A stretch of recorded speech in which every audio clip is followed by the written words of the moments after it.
seemed a little bit nervous. He had requested to see Anne Cleary. Then I heard a shot, and I turned my head toward where they were, about 10 feet away, and then I heard another shot and I was down on the ground. So, it happened pretty fast. The first few days she was in there, they didn't really tell her how bad it was. She didn't really know that she was paralyzed. So I think like the third or fourth day was when they finally told her that her spinal cord was severed. But I don't feel that much different from able-bodied people. Just the same. It just sometimes takes longer to do things or get around, or maybe some places I can't go to because I'm in a wheelchair, but not really that much different.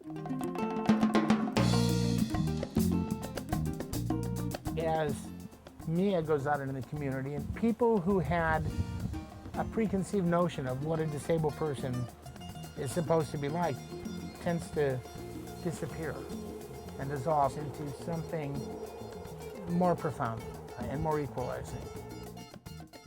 When we do go out, sometimes people are like, oh, it's good to see you out, or, or they talk to the person who's with you, like, oh, it's so great you take them out sometimes. When I get home, they put me back in my cage again. My legacy maybe would just sort of counteract that kind of attitude. Despite all the challenges that come with being quadriplegic, Miya still maintained that work ethic that she always showed in her able-bodied self.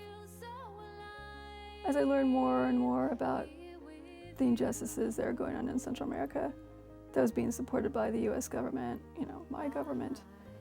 And so I felt like I had an obligation to do something about it.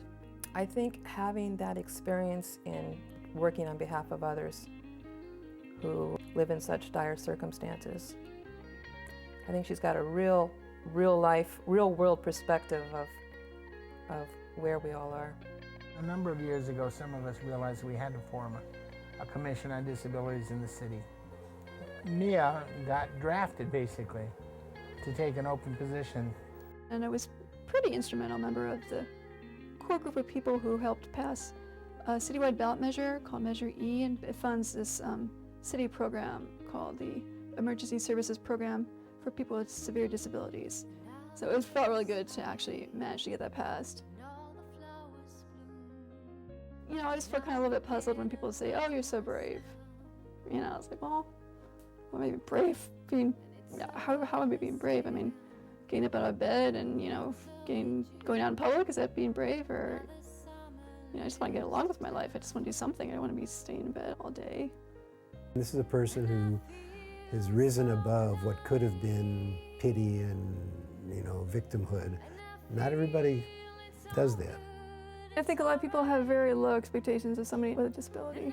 They think, oh, they're just they can't work, they can't do much of anything.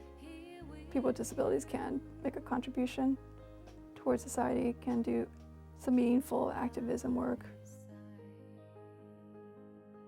She's always been a little bit of a mystery to everybody.